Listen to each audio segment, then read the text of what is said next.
Vinho. Irmãos, abram suas Bíblias em Apocalipse capítulo... Eu estou tão confuso com pregando em tantos lugares, tantos textos, que eu já começo a me confundir. Apocalipse 11, tá bom? Eu ia falar Apocalipse 5, aí os irmãos vão ficar tristes que é voltar lá atrás e começar de novo. Apocalipse 11, hoje nós vamos ler do verso 13 ao 14. Eu não vou fazer a leitura, então eu vou falando, enquanto for fazendo a exposição do texto, vamos lendo junto, apenas para efeito aí de... Deixa eu fazer diferente, tem o texto aí, né, Tiago, projetado, então eu vou ler o texto, assim os irmãos que estão em casa podem acompanhar a leitura. Então, o texto hoje, as duas testemunhas, o texto diz a partir do versículo 3 o seguinte: Darei as minhas duas testemunhas que profetizem por 1260 dias, vestidas de pano de saco. São essas as duas oliveiras, os dois candeeiros que se acham em pé diante do Senhor da terra. E se alguém pretende lhes causar dano, sai fogo das suas bocas e devora os inimigos. Sim, se alguém pretende causar-lhes dano, certamente deve morrer. Elas têm autoridade para fechar o céu, para que não chova durante os dias em que profetizarem. Têm autoridade também sobre as águas, para convertê-las em sangue, bem como para ferir a terra com toda a sorte de flagelos, tantas vezes quanto quiserem. E quando tiverem, então, concluído o testemunho que devem dar, a besta que surge do abismo pelejará contra ela e ele as vencerá e as matará. E os seus cadáveres ficarão estirados na praça da grande cidade, que espiritualmente se chama Sodoma e Egito, onde também o Senhor foi crucificado. Então muitos dentre os povos, tribos, línguas e as nações que contemplam os cadáveres das duas testemunhas por 3 dias e meio e não permitem que esses cadáveres sejam sepultados. Os que habitam sobre a terra se alegram por causa deles, realizarão festas e enviarão presentes uns aos outros, porquanto esses 2 profetas atormentaram os que moram sobre a terra. Mas depois de 3 dias e meio, um espírito vindo da parte de Deus neles penetrou, e eles se ergueram sobre os seus pés. E aqueles que os viram, sobreveio grande medo. E as duas testemunhas ouviram uma grande voz vinda do céu, dizendo-lhes: Subi para aqui. E subiram ao céu na nuvem, e os seus inimigos as contemplaram. Naquela hora, houve um grande terremoto e ruiu a 10ª parte da cidade, e morreram nesse terremoto 7.000 pessoas, ao passo que as demais ficaram sobremodo aterrorizadas, e deram glória a Deus do céu. Passou o segundo ai, eis que sem demora vem o terceiro. Vamos tentar cobrir todo esse bloco de texto, bastante informação aí, mas não vou olhar cada detalhe específico, porque precisaria de mais tempo e fazer muitas correlações com o Antigo Testamento. Então, o nosso objetivo aqui é tirar princípios e verdades e não, talvez, esmiuçar tanto o texto a ponto de ficar muito acadêmico. Eu tenho sempre a tendência de tornar mais acadêmico, então vamos segurar nessa direção, tá bom? Vamos lá, a verdade central do texto dessa noite é essa: Deus envia testemunhas para condenar e salvar o mundo. O nosso Deus é um Deus que proporciona para o mundo o envio de pessoas. Ele se faz conhecido no mundo. E ao enviar testemunhas, enviar os seus servos mundo afora, esse testemunho que é dado, ele produz 2 efeitos: ele condena e ele salva. Vai depender da reação das pessoas. A mensagem não é alterada, a mensagem é a mesma. A mesma mensagem cai num coração e amolece aquele coração, e cai em outros corações e endurece esses corações. Alguém já disse que o mesmo sol que amolece a cera, ele endurece o barro. O sol é o mesmo. De modo que, nos ouvindo aqui nessa noite, ou à distância pela internet, ou os que vão assistir depois esse vídeo, precisam saber o que o meu coração é, à luz do testemunho que Deus tem dado. E os homens do futuro, os homens que hoje andam sem Cristo e estão sujeitos a passar pelos eventos que estamos falando aqui, eles precisam saber que isso aqui vai se cumprir. Você vê a riqueza de detalhes. Vão morrer 7 mil num terremoto, a 10ª parte. Deus não está dizendo, vai morrer mais ou menos tantas pessoas. Não, Ele está dizendo para você, eu farei desse jeito. As pessoas vão ser mortas dessa forma, desse jeito. Ele está especificando, e o mundo pode olhar e falar, eu não acredito. Tudo que Ele falou no Antigo Testamento, as profecias referentes à vinda de Cristo se cumpriram literalmente, não teve nada que foi alegórico. Então não olhe para esse texto e comece a procurar sentido alegórico, porque isso tranquiliza o coração das pessoas, dizendo, não, fique tranquilo, isso aqui não é literal, isso daqui que está aqui é uma forma de Deus dizer que existe uma luta entre o bem e o mal. Não, ninguém conta uma história desse jeito, com tantos detalhes, se não quiser enfatizar que o testemunho que Deus dá condena e salva. Dito isso, eu quero olhar então para o texto e ver quais são as lições das duas testemunhas, da história das duas testemunhas do livro de Apocalipse. Em primeiro lugar, por que duas? Por que duas testemunhas? Vocês sabem que a maneira como nós temos lido a Escritura, nós entendemos que a igreja já foi arrebatada. No período que o capítulo 11 está sendo escrito, nós entendemos que a era da igreja termina no capítulo 3. O livro de Apocalipse é dividido em 3 partes, capítulo 1, depois capítulo 2 e 3, e depois do 4 em diante. É assim que é a divisão do livro. Quem fez essa divisão? Jesus, Apocalipse 1:19, eu não vou voltar nisso. Mas capítulo 2 e 3 fala só de igreja. Ao anjo da igreja em Éfeso, quem tem ouvidos ouça o que diz as igrejas. Igreja de Esmirna, o anjo de Esmirna, anjo de Sardes, Filadélfia, Laodiceia, e aí Pérgamo, Tiatira, ele vai falando igreja todo lado. De repente ele para de falar igreja, e quando ele para de falar da última igreja, é dito o seguinte, João fala, vi uma porta aberta no céu, uma voz que diz, subi para cá, e João é levado para o céu. Muitas pessoas querem ver o arrebatamento da igreja ali, não precisa ser, mas eu acho que seria bem apropriado, até porque nesse próprio texto você vê de novo isso acontecendo. As testemunhas morrem, uma porta aparece lá no céu e uma voz dizendo, subam para cá, e o que acontece? Eles são arrebatados para o céu. Acontece a mesma voz, a mesma fala, só que dessa vez os dois são vistos sendo levados ao céu. Isso que nós estamos lendo no capítulo 11 não se refere à igreja. Então, se a igreja foi tirada do mundo, quem vai testemunhar neste mundo? No capítulo 7, nós vimos que Deus levanta 144 mil judeus, homens, 12 mil de cada tribo, e os envia ao mundo afora.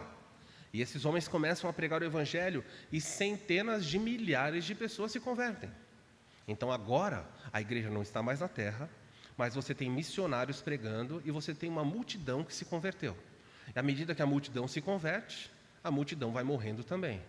A ponto de João, lá no céu, no capítulo 7, olhar e começa a ver gente chegando vestida de branco. João conhece a igreja, mas João olha para essas pessoas e não as identifica. Então, ele pergunta para o anjo, quem são esses? E aí o anjo diz, esses são os que lavaram suas vestes no sangue de Jesus, estão vindo da grande tribulação. São milhares e centenas de pessoas que estão se convertendo no momento mais missionário da história que vai existir. Então veja, essa multidão foi embora. E as 144 mil testemunhas? Eles continuaram na terra, eles foram selados, eles estão guardados. Há um momento em que essas 144 mil testemunhas também são mortas. E o que Deus faz? Deus agora levanta 2 grandes profetas, 2 homens que aparecem e vão ministrar. Por que 2? Porque a Bíblia nos ensina, o conceito judaico, o Antigo Testamento dizia que pelo testemunho de 2 ou 3 pessoas toda a verdade é confirmada. Então, se quisesse apedrejar uma pessoa, os judeus precisavam do testemunho de no mínimo 2. Lembra quando Jesus fala, onde estiverem 2 ou 3 reunidos, eu estarei ali? Quando ele fala de disciplina, ele está dizendo assim, não vale o testemunho de uma pessoa. Eu preciso que 2 pessoas digam, testemunhem a verdade. Quando Jesus vai ser morto, trouxeram testemunhas para fazer acusação.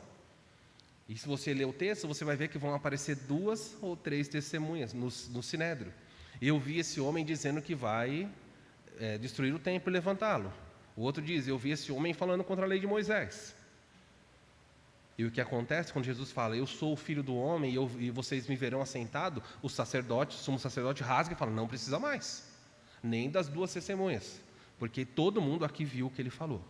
Deus está cumprindo um rito judaico para mostrar: eu ainda vou dar para este mundo uma oportunidade. Enviarei 144.000, e depois deles enviarei 2 grandes e poderosos homens que vão dar testemunho, que vai condenar ou vai salvar. Dito isso, vamos olhar então as lições. Nós passamos a semana passada, olhamos aí que Deus falou para João medir o templo com uma vara. Disse para vocês que aquela vara, um caniço de bambu de 3 metros de altura, e ele deveria medir 3 coisas de 4 que foram citadas no texto. Então é isso que João passa a fazer, ele sai medindo o templo. A primeira coisa que é dito é: você vai medir o templo. Então ele começa a colocar a vara, e eu falei para você que o templo tinha essas partes. Em primeiro lugar, ele tinha o átrio, o pátio das mulheres. As mulheres poderiam entrar no templo e até esse pedaço aqui, não poderiam passar disso. É dito: meça o templo. Depois é dito para ele: meça o santuário. Então ele vai começar a medir o templo, o pátio das mulheres, e aqui tem o altar. É dito para ele medir o altar. Essa parte azul aqui, ó, simboliza a área onde está o altar.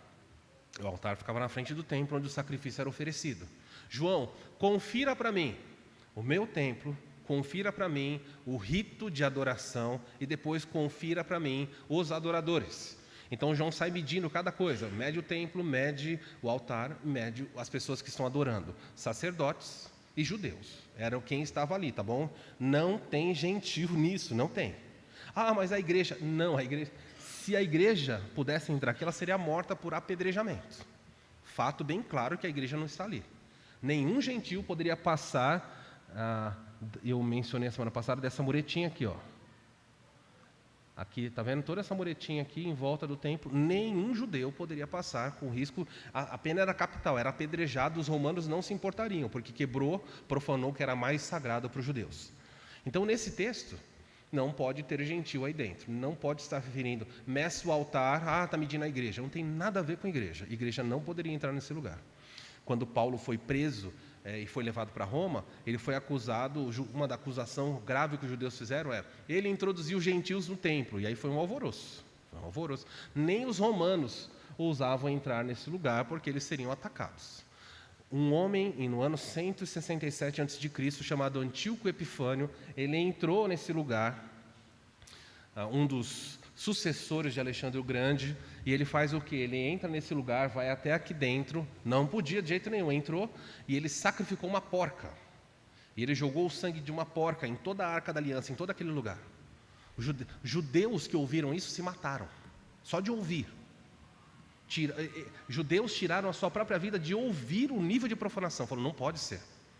E Antíoco Epifânio, que aparece lá em Daniel capítulo 11, em Daniel capítulo 8, você vai descobrir que ele prefigura o anticristo. A Bíblia fala que um homem da iniquidade também vai entrar aqui.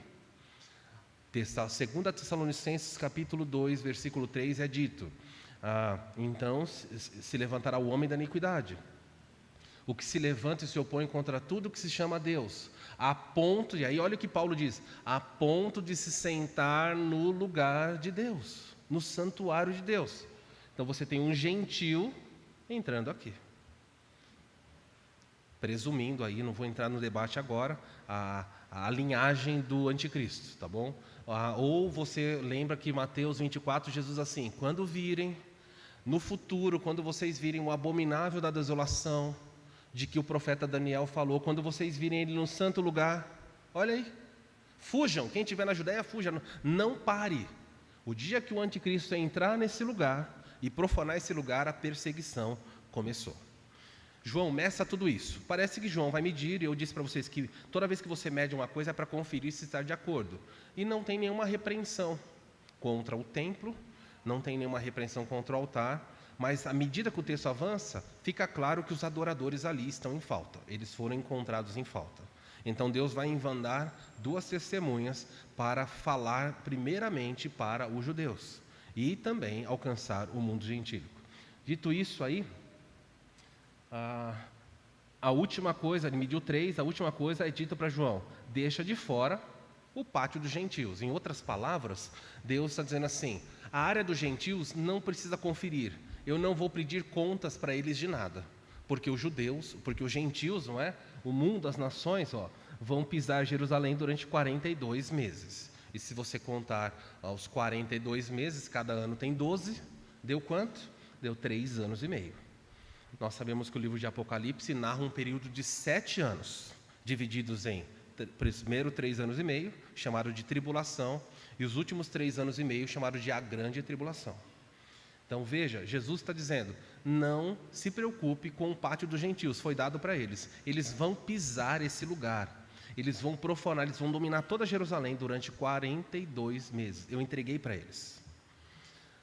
De passagem, cronologicamente, irmãos, por isso que eu falei que eu estou tentando dar um pano de fundo o máximo possível para vocês. Nós sabemos que na tribulação, os 7 anos de tribulação, eles começam com a assinatura de um acordo de paz. O anticristo assina um acordo e a tribulação começa. Nos primeiros 3 anos e meio existe paz. O anticristo permite que os judeus voltem a sacrificar. E se o anticristo permitiu que os judeus fizessem um templo e voltassem a sacrificar, os gentios, eles podem vir até aqui, mas eles não podem profanar o templo. O anticristo também não vai permitir isso. Mas na parte final da tribulação, os gentios então vão profanar tudo. E aí vem o juízo. A grande pergunta e o desafio do exegeta, estudioso da Bíblia, é saber, essas duas testemunhas, elas surgem em que momento desses 7 anos? E aí você tem opiniões diversas. Tem pessoas que dizem, as duas testemunhas surgem logo no começo. Elas surgem no começo e elas trabalham durante 3 anos e meio, e o anticristo mata elas. Outros dizem, não. As duas testemunhas surgem na metade da tribulação e elas vão até o final da tribulação, e no final da tribulação elas são mortas pelo anticristo. E alguns dizem, não, elas não ficam no começo nem na metade, elas ficam num período aqui que você não consegue limitar. Então eles dizem o seguinte, a partir de uma das trombetas, essas duas testemunhas começam o seu ministério. E aí a sua pergunta, eu sei, eu estou vendo os pensamentos surgindo, tá, pastor, todo mundo diz isso, mas qual é o certo? A resposta é, eu não sei. A Bíblia não diz, ela deixou em obscuro, ela não diz. Agora, eu posso, é direito do crente ao ler a Bíblia, em textos que Deus não revela, fala, olha, eu acredito que, eu prefiro pensar que é dessa forma, na minha opinião, eu prefiro pensar que isso está se relacionando no final da primeira metade e indo até o final, tá bom? Por causa do que esses homens vão fazer sobre a terra, os juízos lançados sobre a terra, não parecem se harmonizar com o começo. Fala que eles vão ferir o céu, a terra, fazer virar sangue. Mas não parece que no começo da tribulação isso está acontecendo. Mas na parte final é o caos. E esses homens estão andando por aí, destruindo, o mundo está odiando eles, porque eles são agentes de Deus do caos. Tudo bem, estamos situados mais ou menos aí nesse histórico todo. É como então se Deus dissesse, o tamanho do templo está certo e no local certo, ele dissesse, o altar e o sacrifício está conforme ordenado, mas os adoradores estão em falta comigo. Eu vou lidar agora com os judeus. 3 povos no mundo. O mundo se divide na perspectiva bíblica em 3 povos. Igreja, judeus e as nações. Mas a igreja não vem das nações? Vem, mas à medida que elas se convertem, eles passam a ser igreja. Deus tira a igreja do mundo, arrebata a igreja. Sobrou quem? Judeus e nações. Deus mede agora os judeus. Vou lidar, chegou o momento de eu lidar com os judeus. É isso que você está vendo nesse texto. É como se a Bíblia nos ensinasse, Deus tem tudo planejado. Hoje Ele lida com a igreja. Hoje Ele coloca a vara na sua vida, o prumo na sua vida. Se você está fora, Deus corrige você aqui. Existe um ditado espírita, não tem nada a ver na Bíblia. Dizem que está na Bíblia, mas não está não, é mentira. Já ouviram falar, aqui se faz, aqui se paga, não é? A pessoa fala, diz a Bíblia que aqui se faz, aqui se paga. Não, esse versículo não está na Bíblia. Mas o ensinamento está. É um ensinamento espírita dizendo, o que você fizer de errado aqui, você morre, reencarna e paga aqui de novo. Isso é bobagem, tudo tolice, ninguém reencarna nada. Mas o ensino de que aqui se faz, aqui se paga, se aplica perfeitamente aos crentes. O que você faz de errado aqui, é aqui que você paga. Deus disciplina você aqui. Por quê? Porque Romanos diz que nenhuma condenação há para quem está em Cristo Jesus, não é lá na frente. E o mundo? As pessoas do mundo, o que eles fazem aqui, eles pagam lá. Você prefere pagar agora ou pagar depois? Você é do que paga à vista ou quer parcelar? Aí você decide, você que sabe aí, você gosta do boleto? Deus está lá. Então paga agora. Errou, a vara vem. Pisou na bola, Deus disciplina você, porque Ele ama você. E o incrédulo? O incrédulo faz a mesma coisa de errado. Você vê o mundo deitando e rolando na sujeira, você fala, não acontece nada. Quantos políticos roubando, quantas pessoas fazendo o escárnio total, e nada acontece. Deus fala, não, você não está entendendo. Eu estou pondo na conta. É lá que eu vou prestar contas. E Apocalipse 20 mostra, os livros foram abertos. E um a um foram chamados. Opa, época de prestação de contas. Decida aí, eu quero estar em paz com Deus. Se eu errar agora, que Deus me corrija. Mas lá na frente está tudo certo, eu não tenho nada, nenhuma dívida para acertar com ele. Depois ele lida com os judeus, como eu falei. O padrão está fora, os judeus estão fora do padrão que Deus espera. E por fim, Deus lida com as nações. Esse é o plano de Deus. A igreja foi arrebatada sobre esses dois grupos. Dito isso, vamos lá então. Versículo diz assim: darei as minhas 2 testemunhas que profetizem por 1260 dias, vestidas de pano de saco. Irmãos, você precisa me ajudar e fazer certas leituras em casa. O livro de Zacarias, capítulo 4, o capítulo inteirinho de Zacarias 4, o que João está falando aqui é basicamente uma repetição do capítulo 4 de Zacarias. Lá atrás esses termos são usados. Deus diz assim: eu vou levantar 2 oliveiras, dois candeeiros. E ele chama esses 2 candeeiros de o sacerdote, ele vai chamar Josué e Zorobabel. São homens que vão trabalhar na reedificação do templo, lá no Antigo Testamento, Zacarias capítulo 4. E Deus diz exatamente isso. Esses são as minhas 2 oliveiras, a árvore da oliva representava a nação de Israel. E ele fala, esses 2 líderes são para mim preciosos. Eles são também candeeiros. O candeeiros e a oliva tinha bastante a ver, porque você tirava da oliva o azeite, você moía a azeitona, colhia o azeite era colocado nos candeeiros, num candelabro que ficava no templo, para iluminar o templo. E aí Deus diz exatamente assim para eles: não por poder e nem por força, mas pelo Espírito do Senhor.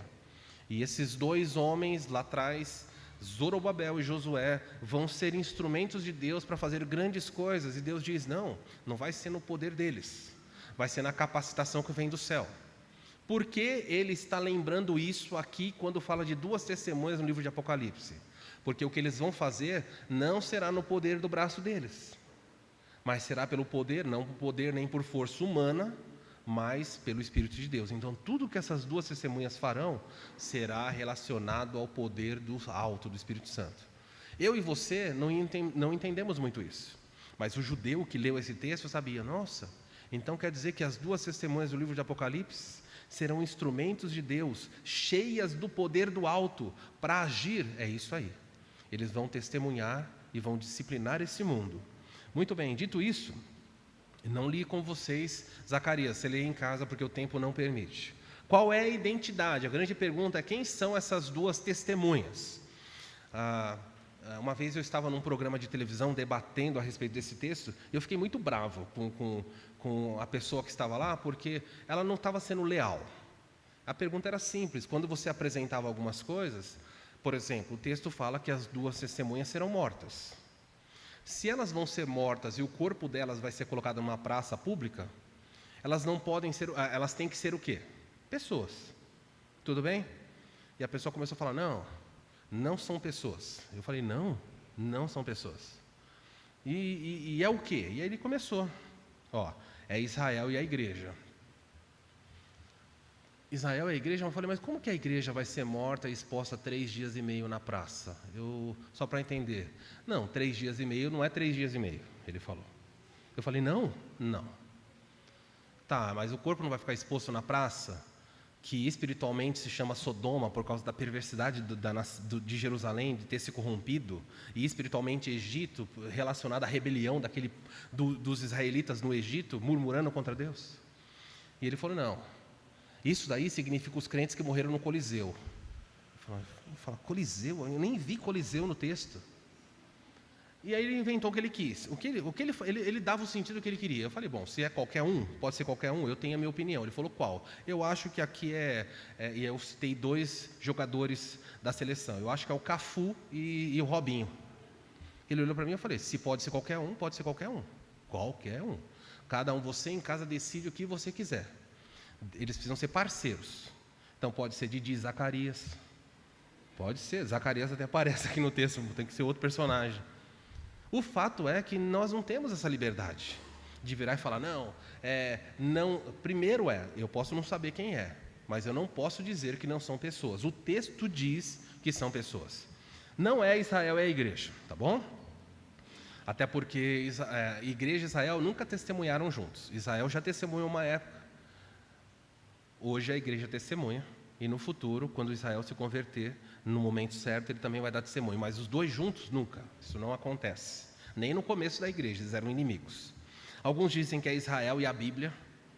Então, as duas testemunhas aqui é Israel e a Bíblia. A palavra de Deus é a testemunha. E, de novo, tem um problema. Como é que a Bíblia vai ser morta e vai ser exposta 3 dias e meio? E aí vem as explicações que eu nem vou gastar tempo, porque são absurdas. Não é nem inteligível, não dá nem para considerar. Não pode ser um livro ao qual ele está falando aqui. Outros dizem que é Moisés e Elias. Opa, aí já começa a ficar mais interessante. Aí o debate já fica mais acalorado. Por quê? Elias é mais fácil de entender. Por que pode ser Elias? Aliás, ele diz aí no texto, não diz claramente? Que eu vou dar a elas, versículo 6, darei a elas a autoridade para fechar o céu para que não chova durante os dias que profetizarem. Quem é que fez isso na Bíblia? Orou e não choveu. Elias, pessoal, tá vendo? Vai voltar. Some-se a isso, estrelinha para Elias, hein? Vamos fazer aqui o voto. Some-se a isso, o que é dito em Malaquias? Eis que antes que venha o grande e terrível dia do Senhor, eu vos enviarei o profeta Elias. O pessoal fala, Elias, está aqui. O probleminha em tudo isso é que em Mateus 17, quando Jesus desce do Monte da Transfiguração, Jesus diz assim para os seus discípulos.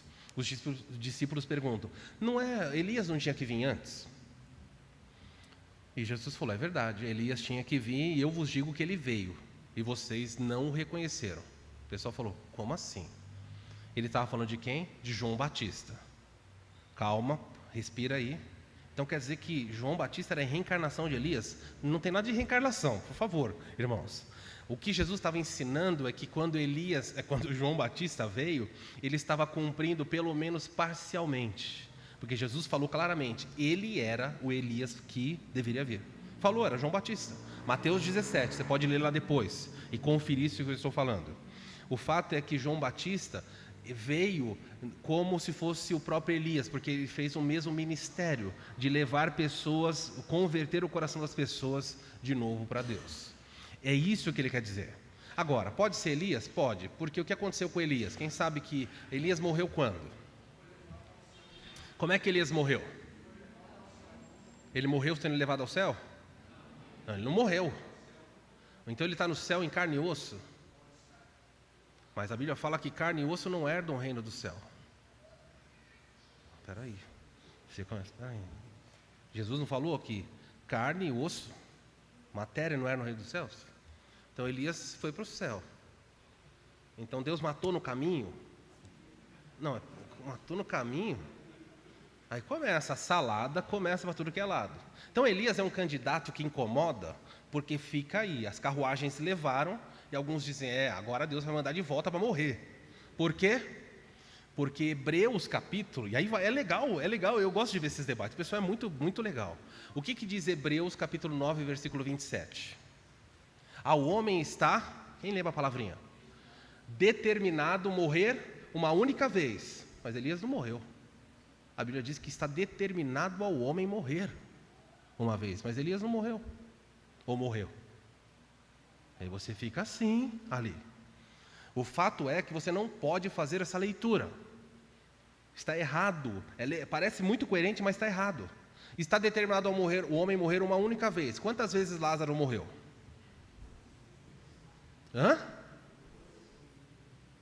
Mas não está determinado o homem morrer uma vez só?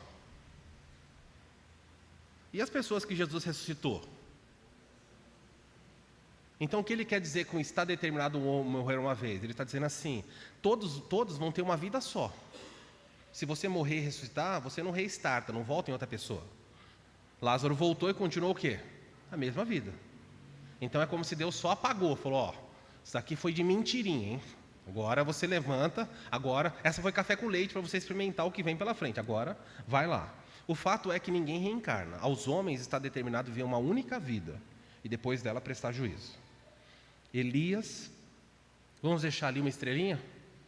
Pode ser, pode não ser. Alguns dizem que ele vai ter que voltar para morrer. Moisés, Moisés já complica, porque Moisés, não tem dúvida que ele morreu. Coitado de Moisés, né? Capturou 2 milhões de pessoas que deram trabalho, agora Deus levanta ele, manda ele voltar para morrer de novo. Mas veja bem, se fosse Moisés, Moisés morreu. Se ele morreu, para ele voltar com o corpo, ele precisa do quê? Ressuscitar. Então, peraí, Moisés vai experimentar a ressurreição primeiro do que a Bíblia promete lá, que os mortos ressuscitarão em Cristo. Moisés ressuscita primeiro. Começa a ficar buracos na história. Não dá para ser Moisés. Não dá. Aliás, Moisés e Elias aparecem no Monte da Transfiguração, não aparece? E os dois aparecem espiritualmente. Pronto, já complicou. Tira Moisés e Elias. Porque Elias aparece no céu, espiritualmente. No Monte da Transfiguração, em espírito, junto com Moisés. Eles não aparecem em corpo, Moisés em espírito. Temos que lidar com isso. A Bíblia explica o que aconteceu? Não explica. Então não espera que eu explique, eu também não vou explicar. Durma com isso aí, está aí. Outra possibilidade. João Batista e Enoque. Enoque morreu como? Então tem que ser. Então, você tem 2 candidatos ali, legal, para matar eles, hein? Tem que matar esse pessoal aí. Tem 2 aí que não morreram, daqui a pouco a gente volta. João Batista, alguns dizem que João Batista, coitado, eu fico imaginando, coitado de João Batista. Cortaram a cabeça dele. Enterrou, vocês sabem que hoje a cabeça de João Batista, só uma digressão aqui, existem 3 igrejas na Europa que tem a cabeça de João Batista. Então, não sei o que fizeram, mas todas 3 dizendo a cabeça de João Batista está aqui. Então, ele virou um mutante. E o fato é que nenhuma tem. Mas Deus coloca ele, mata ele, permite ele ser morto ali, ordena que isso aconteça no plano soberano dele. Agora ele volta para a terra no pior momento da história para ser morto de novo. Coitado de João Batista. Se você queria estar no céu e falar, vou voltar, desculpa, eu amo muito você, primo, que era primo de Jesus, mas você vai voltar lá, tem que morrer direitinho. Não dá para ser João Batista. Enoque também não dá. Por que não dá para ser Enoque? Enoque era um homem tão extraordinário, tão lindo, tão bonito, que a Bíblia fala assim, o mundo, Hebreus, capítulo 11, na Galeria, fala, homens dos quais o mundo não era digno. Deus falou, você é tão excelente que você não é digno desse mundo. Vem para cá. Não, você não, esse mundo não merece você. Tira ele, aí ele está no céu, agora fala assim, o pior momento da história, eu falei, Enoque, volta lá agora o mundo te merece. Faz sentido isso? Não faz, não se harmoniza. Eu não ia querer ser Enoque desse jeito, de jeito nenhum, fala Deus. Enoque andou com Deus, aí Deus fala, agora você andou comigo, agora vai andar com o mundo lá, porque o anticristo vai te matar, vai judiar de você. Irmãos, tudo isso aqui é especulação. E aí, por fim, você tem Elias e Enoque, que são, normalmente, esses 2 são os mais fortes, porque os 2 foram para o céu sem morrer, então ele fala, tem que morrer. Então o pessoal é ruim, né? O pessoal aqui é ruim, os crentes são ruins, ele fala, tem que matar esses 2 para igualar todo mundo. Ok? E, por fim, desconhecido 1 e desconhecido 2. Adivinha qual é o meu predileto? O surpresa 1 e surpresa 2. Deus vai levantar no futuro 2 homens completamente desconhecidos, não vai reviver ninguém. Eles virão a essa terra e Deus vai capacitá-los com o poder que Elias tinha de fechar o céu, de fazer descer fogo do céu. Quando vieram prender ele orou, foi o fogo do céu. E Deus vai capacitar outra testemunha com o poder que Moisés tinha, de fazer todo tipo de prodígio. Cair granizo, vir gafanhotos, úlceras. Deus está levantando no futuro 2 homens e vai fazer com que eles tenham o poder dos maiores profetas do Antigo Testamento. Moisés a lei e Elias o coração dos profetas. Deus fala, eu vou capacitar eles. Hoje, quando você fala das histórias bíblicas e fala que aconteceram esses fatos, o mundo diz, é bobagem, é mentira, isso não aconteceu. Deus vai trazer Deus vai levantar, usar o termo certo, Deus vai levantar 2 homens comuns, desconhecidos, vai dotá-los de poder e eles vão dar para o mundo afora. Essa é a minha opinião. Se você quiser ficar com as outras, fica à vontade, no pacote aí está cheio de espinho para você lidar. Eu nem explorei todos, só alguns aqui. 2 homens, 2 pessoas precisam morrer. Qual é a lição que as 2 testemunhas, a história das 2 testemunhas ensina? A história que vem, então, é a primeira que surge. Vem aí.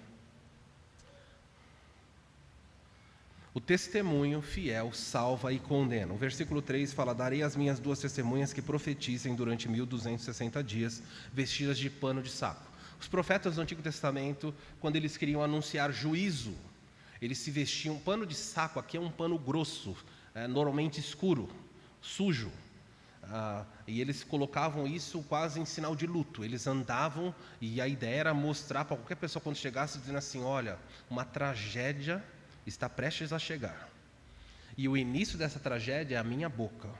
Eu vou profetizar contra vocês.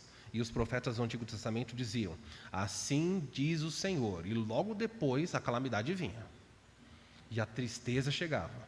Esses 2 homens vão se levantar, eles vão andar com roupas que para nós são estranhas no contexto gentílico, mas no mundo oriental, contexto de Israel, muito comum. Eles se vestiam com roupas quase de luto, sujas, panos de saco desgastados, e eles andavam como moribundos por aí. Só a visão já deve causar um impacto muito grande. E Deus está ensinando o seguinte: as minhas 2 testemunhas vão dar um testemunho fiel, e quem ouvir o testemunho delas será salvo. Quem rejeitar o conteúdo será condenado. Isso não mudou. Essa é a primeira lição que você pode tirar muito fácil no texto. Segunda lição, eu estou colocando porque são fáceis. O testemunho fiel sempre sofre rejeição. Os crentes precisam saber lidar com isso. Isso sempre aconteceu e sempre vai acontecer. O versículo 5 diz assim: eu falei das 2 oliveiras relacionadas a Zacarias 4. Se alguém pretende causar dano, sai das suas bocas fogo e devora os seus inimigos. Sim, se alguém pretende lhes causar dano, certamente deve morrer. Essas 2 testemunhas, nessa figura aí, eles aparecem como árvores, como candeeiros, cuspindo fogo. E aí o grande desafio é literal: eles vão abrir a boca e vai sair fogo, eles são dragões cuspindo fogo? Não. Fogo aqui que sai da sua boca está sempre relacionado ao juízo que vem da sua palavra. Os 2 profetas falam e o juízo de Deus vem. Então, os textos na Bíblia que falam sobre fogo, todos eles, com exceção de um só, 1 Tessalonicenses 5, capítulo, acho que é 21, capítulo 5, versículo 18 ou 21, que fala: não extinguais o fogo do Espírito. No resto, sempre está relacionado ao juízo. Mas em Pentecoste não tinha fogo nenhum ali. Ele fala línguas parecidas com, não era fogo. Fogo na Bíblia é juízo. Esses homens abrem a sua boca e oferecem destruição. Por quê? Porque a mensagem deles vai ser rejeitada. E as pessoas, lembra que Jesus disse assim: Jerusalém, Mateus capítulo 23.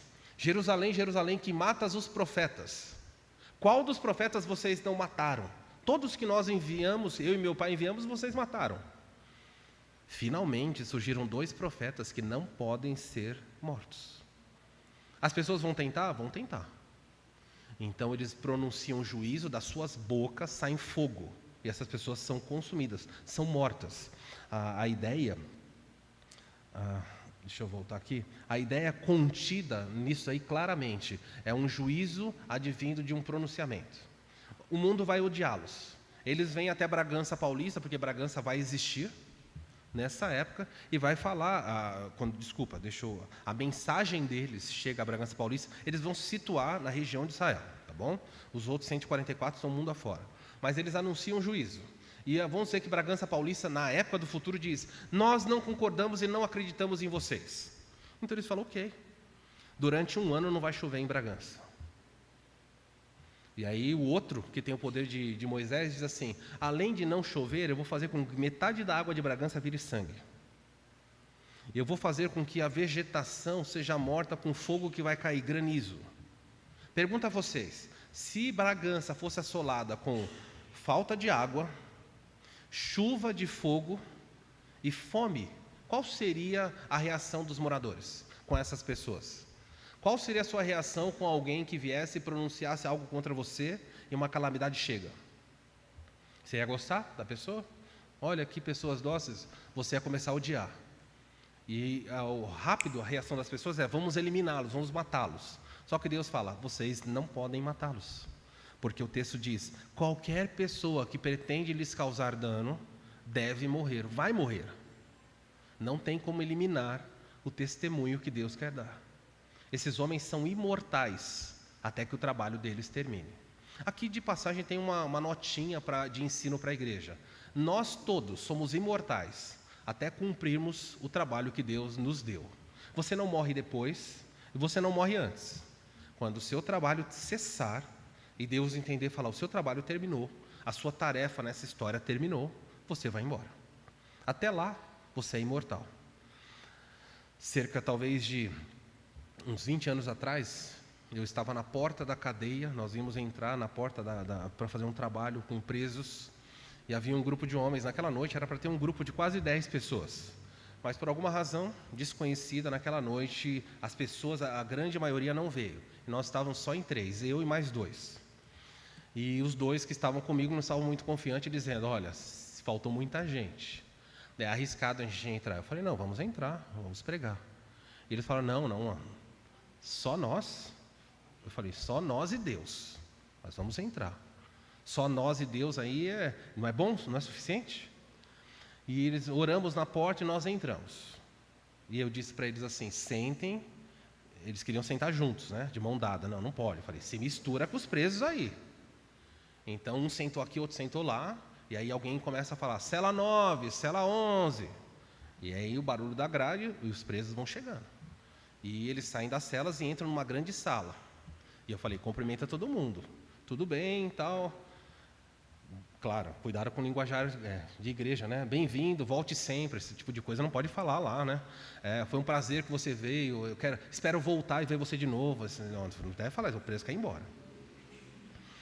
E lá estava, aquilo começou, e enquanto eu pregava, eu comecei a falar, e comecei a falar algumas coisas que incomodavam os presos, e as pessoas que estavam comigo olhavam e falavam assim, menos, segura um pouquinho. E eu lembro de ter dito para eles, eu falei, nós somos imortais, até que a tarefa se cumpra. Não vai acontecer nada. Pode acontecer alguma coisa, mas a nossa vida não vai ser tirada, até que Deus decida, porque pássaros não caem, fios de cabelos não caem. Pode servir. Esse texto mostra que o testemunho fiel vai enfrentar a rejeição. Quando você prega na sua casa, na sua escola, em todos os lugares, pode esperar, haverá rejeição. O problema é que você não tem a autoridade deles. Então você não deve ficar pronunciando juízo sobre ninguém. Não quer me ouvir? Você vai ver só. Eu te amaldiçoo. Não, o crente nunca foi. Jesus falou para amaldiçoar pessoas? Ele falou, abençoa quem te persegue. Esses homens, eles não estão amaldiçoando pessoas. Eles estão pronunciando juízo.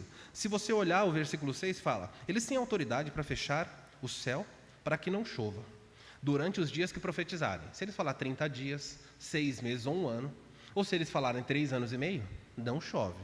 E, gente, é morte certa. Só esse juízo já causaria desgraça. Lembre que, associado a isso, lembra que já aconteceu juízo na vegetação, um monte de coisa já aconteceu? Isso aqui é caos. E eles falam assim, eles têm poder para transformar água em sangue, versículo 6, bem como ferir a terra com toda sorte de flagelos. E aí o versículo final traz um dado novo que nem Moisés e Elias tiveram. Olha o final do versículo 6. Quantas vezes eles podem fazer isso? O texto fala, quantas vezes eles quiserem fazer, Deus falou, é seu. Vocês têm a autoridade de fazer o mesmo juízo quantas vezes quiserem. Então, se alguém tentar fazer mal com vocês, basta vocês falarem e essas pessoas são destruídas. Por isso ele fala, se alguém quer fazer mal, fogo das suas bocas sai e os consome. Lembra que a Bíblia fala que quando Jesus volta, ele vai destruir o iníquo, o anticristo, pelo sopro da sua boca? É a mesma coisa, a ideia é a mesma coisa, é a palavra que sai da sua boca. Lembra no capítulo 1, quando fala que Jesus apareceu com uma espada afiada na sua boca? Tudo isso é a mesma coisa, fogo na boca, sopro que derruba, espada afiada, são vozes de comando que Deus tem para executar os seus juízos. A rejeição será rigorosamente punida, acabei de mencionar isso, com morte. Quem aceitar é salvo, quem rejeitar é punido. Esses homens vão andar por aí assombrando esse mundo. Aí essa figura pode trazer essa ideia de que eles estão cuspindo fogo, mas não é isso, é só para vocês lembrarem. O castigo deles vem por meio da boca. Eles não têm armas, eles não têm espada, não tem nada disso, eles só falam, morra. Acabou. Então as pessoas não podem fazer mal com eles. Neste momento da história, quem é o grande líder do mundo? É o anticristo. O anticristo não é bobo, o anticristo não faz nada com eles, não mexe com eles, porque o anticristo conhece a Bíblia mais do que muitas pessoas. O anticristo já sabe, esse texto está falando assim, quando tiverem terminado, versículo 7, quando tiverem terminado o testemunho, ou concluído o testemunho, a besta que surge do abismo pelejará contra elas, vencerá e as matará. Então o anticristo fala, eu não vou fazer nada, porque elas têm que cumprir o seu testemunho. Depois de cumprirem o seu testemunho, elas serão mortas. Jesus, depois de cumprir o seu ministério, foi morto. Paulo, depois de cumprir o ministério, Pedro, todos eles cumpriram, foram mortos. Então, até que você cumpra o seu papel, Deus é capaz de proteger você, você não deve temer isso. O testemunho deles, o testemunho dado por Deus a esse mundo, ele vai além da morte. Olha aí o que diz assim, a besta, o anticristo, só vai se levantar contra elas quando o testemunho delas estiverem terminados. Isso aparece lá em Daniel capítulo 7 também, dizendo que os santos vão ser entregues na mão do anticristo. Quando eles são mortos, esse percalço repentino, as pessoas se alegram. O texto diz, os seus cadáveres ficarão estirados na praça da grande cidade, que espiritualmente se chama Sodoma e Egito. Para não ter dúvida onde é isso, o texto termina dizendo assim, que lugar é esse? Onde também o Senhor foi crucificado. Resolveu o nosso problema? É o Coliseu? Não é o Coliseu. Tem gente que fala, não, é que Jesus foi crucificado de verdade, espiritualmente falando, através de ordem. Quem eram os romanos? A sede de romana ficava lá. Não, nada disso. Eles vão ser mortos, e o corpo deles vai ser exposto em praça pública. Para o judeu isso era uma ofensa. Não poder enterrar um cadáver é uma coisa, gente, assombrosa na cultura oriental. Eles precisavam, era um escárnio. Até mesmo o corpo que ficava na cruz, quando era crucificado, os judeus pediam para os romanos, deixa nós tirarmos o corpo, porque o corpo pendurado no madeira é maldito. Nós não queremos isso. E os romanos falavam, não, deixa pendurado aí, nós queremos a degradação. Eu quero que o corpo vá apodrecendo na cruz. Eu quero que os animais de noite venham como um pedaço do pé. Milhares de pessoas foram crucificadas pelos romanos, sabiam? Milhares de pessoas, os romanos eram hábeis em crucificar. Sabe qual é a única evidência histórica da crucificação? Se crucificaram muitas pessoas, devem ter muitos cadáveres, de crucificado mostrando. A única coisa que eles acharam até hoje foi um calcanhar. Isso intriga todo mundo. Era para ter milhares de crucificados. Só se achou um calcanhar, com um prego atravessado assim de lado, não no peito do pé, mas de lado. Por que não se acha? Porque os animais comiam. Os animais levavam os ossos, destroçavam tudo. O cadáver ficava exposto. E os cães, as hienas da época, vinham e devoravam aqueles cadáveres. Era carne estragada. Gente, era o escárnio. E o texto diz que essas duas testemunhas vão ser colocadas de forma ofensiva, expostas os seus cadáveres. Olha o que diz mais. Então, quando essas pessoas morreram, verso 9, muitos dentre as tribos, línguas e nações contemplam os cadáveres das duas testemunhas por 3 dias e meio e não permitem que os cadáveres sejam sepultados. Como é que as pessoas das nações do mundo inteiro verão esses cadáveres? Haverá algum tipo de transmissão. As pessoas do mundo vão ver, olha, finalmente mataram essas duas pessoas, essas duas pragas, essas duas pestes que nos atormentam. Eles só ficam mandando juízo sobre a gente. Finalmente alguém matou eles. Quem matou eles? A besta que surge do abismo. Então o mundo olha para essa besta e fala, ela é poderosa. Ela é extremamente poderosa. Nós não podíamos fazer nada, esses homens eram muito poderosos. Então essa besta, esse homem, essa fera incontrolável, o anticristo, que matou eles, tem que ser mais poderoso. E o mundo passa agora a venerar e a respeitar o anticristo de modo sem igual. E o texto diz assim, a festa vai ser tão grande no mundo, os que habitam a terra se alegrarão por causa deles, realizarão festas. Gente, vai ter churrasco, vai ter festa, as pessoas vão festejar a morte. Eu não sei, eu estou tentando lembrar aqui na história, não me vem à mente ninguém. Quando foi aqui no Brasil que morreu alguém e o povo todo celebrou? Não fala em voz alta, só pensem. Você fala, pastor, eu estou pensando aqui que se morrer vai ser uma... Não. Fala nada, fica aí, com você. Mas já teve na história alguém que morreu e o povo brasileiro saiu na rua falando, festejando? Eu acho que nem mesmo Hitler, eu acho que quando morreu, teve alegria na Europa, tal, mas será que o mundo todo saiu festejando, deu festa em casa e comeram, tal? Você não vê isso acontecendo. Mas o texto diz que quando eles morrerem, esses dois, o mundo dará festa. E não só dará festa, olha o que acontece. Realizarão festas e enviarão presentes uns para os outros. Não é festinha de comer, não. É festa de, estou tão feliz, eu tenho que te dar uma coisa. E as pessoas vão se presentear. Tamanha alegria da morte deles. Porquanto esses dois homens, ou dois profetas, atormentaram os moradores da terra. Então eles trouxeram tormento. A mensagem deles foi anunciada. Alguns se converteram e a maioria está se condenando. Deus diz, o testemunho de vocês terminou. Pelo testemunho de 2 ou 3, tudo se confirma. O testemunho de vocês vai ser levado a sério e agora eu vou punir o mundo como eu preciso. Versículo 11. Os corpos estão expostos em praça pública. 3 dias e meio. Mas depois dos 3 dias e meio, vindo um espírito de vida da parte de Deus, neles penetrou e eles se ergueram sobre os seus pés. Vocês podem imaginar? Estão filmando, os cadáveres estão expostos, a televisão do mundo mostrando, o pessoal no churrasco, se alegrando, comendo. De repente um pezinho mexe. O pessoal para e fala, você viu o que eu vi? Não, não vi. Não, continua aí. E daqui a pouco eles se levantam. Meus irmãos, quando os dois se levantam na praça, pânico, o mundo inteiro acabou. Tem gente que vai morrer engasgada, está comendo o negócio. Fala, não é possível. O que vem à mente de qualquer leitor, o mais inocente possível? Alguém é morto, fica um cadáver 3 dias e meio, mais ou menos, e depois se levanta. Está fazendo alusão a alguém? Está lembrando alguma história bíblica? Está lembrando aqui o episódio de Jesus com a diferença aí do meio-dia, né? Só que de 3 dias e meio.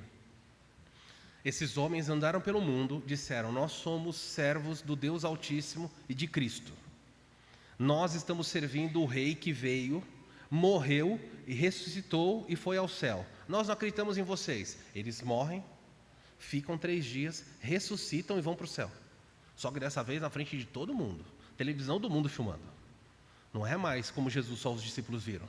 O texto diz assim, eles se levantaram e aqueles que os viram sobreveio grande medo. Quando viram os homens de pé, ficaram apavorados. E as 2 testemunhas ouviram uma grande voz vinda do céu, dizendo-lhes, subi aqui. E subiram ao céu numa nuvem, e os seus inimigos contemplaram. Queridos, as pessoas que hoje trabalham contra o Evangelho, as pessoas que odeiam o Evangelho, que odeiam o testemunho que é dado nessa história, nessa época da nossa vida, e na época vindoura, um dia vão ser confrontados com isso, vão ficar amedrontados, vão ficar apavorados, diante do que Deus vai fazer. Quando viram esses homens, eles falaram, eu não posso acreditar que isso está acontecendo. Os homens se levantam e esse arrebatamento é visível. Aliás, na Bíblia, todos os arrebatamentos, com exceção de Enoque, todos foram visíveis, tá bom? Enoque ninguém sabe como foi. Enoque andou com Deus, Deus levou. Elias foi arrebatado ao céu, Eliseu viu. Jesus foi arrebatado ao céu na frente dos discípulos, todo mundo viu. As 2 testemunhas são levadas ao céu, todo mundo está vendo. Então apaga essa ideia de arrebatamento secreto. A Bíblia não ensina nada disso. De arrebatamento, de repente, todo mundo sumiu. Ai, cadê todo mundo? Ninguém sabe, isso é só Hollywood. O arrebatamento, a Bíblia diz que o arrebatamento é iminente. Ele acontece a qualquer momento. Mas a Bíblia não ensina que ele é secreto. Pelo contrário, eu acho que vai incutir muito medo nas pessoas. Como é que essas 2 pessoas subiram? Subiram devagar, lentamente. Como é que Jesus subiu ao céu? Em Atos 1. Ele está conversando com os discípulos e dá uma levantadinha do chão. O pessoal dá uma olhada, fala... Ele vai falar, olha, fiquem em Jerusalém, como eu enviei, e vai conversando e vai subindo. E ele vai falando com eles enquanto está subindo. As 2 testemunhas não sobem assim rápido, vão subindo devagar, à vista de todos. E os mesmos que contemplavam o corpo por meio das mídias da época, vão contemplar ele subindo. E o testemunho deles vai além da morte. O testemunho deles, dos crentes, não para nessa história. Você precisa entender isso, que o seu legado, o que você faz por Deus aqui, ele perdura, ele vai além. Um dia, você que morreu em Cristo, um dia você vai se levantar. O seu testemunho não termina quando você morre. É só uma fase da vida. A história o homem que morreu na cruz ao lado de Jesus, o ladrão da cruz, ele morreu. O testemunho dele acabou quando ele morreu? Olha quantos milhares de pessoas foram convertidas porque ele se converteu. O nosso testemunho, Deus usa para ir além, muito além dessa história. E o texto termina assim, naquela hora, verso 13. Naquela hora, houve um grande terremoto e ruiu a 10ª parte da cidade. A cidade aqui é a cidade santa mesmo. E morreram naquele terremoto 7.000 pessoas. Só ali perto, onde eles estão, 7.000 estão. É muito provável que esse terremoto vai destruir o novo templo, o templo que vai estar existindo lá. Porque quando Jesus volta, um novo templo será feito. O terremoto destrói a 10ª parte. Lembra que o templo é o quartel-general do anticristo, tá? Nesse momento da história.